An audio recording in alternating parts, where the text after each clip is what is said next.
kabrigada, inisa-isa na ni Executive Secretary Lucas Bersamin ang inisyal na balasahan sa gabinete ni Pangulong Bongbong Marcos. Sa pulong balitaan, kinumpirma niyang 52 na ang nakapag-submit ng courtesy resignation. Sa 52 na ito, 6 ang retain at 2 ang pinagbakasyon. Ang unang na-retain ay siya dahil hindi tinanggap ng Pangulo ang inihain niyang courtesy resignation. Ibig sabihin nito, wala raw katotohanan ang mga bali-balitang papalitan siya bilang Executive Secretary.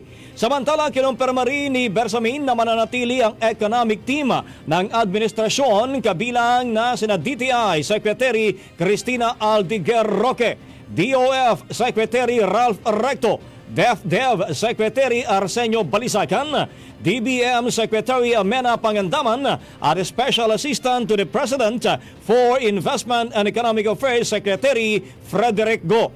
Aniya, tiwala pa rin ng Pangulo sa trabaho ng economic team at prioridad ni PBBM na unang maresolba ang mga courtesy resignations nito.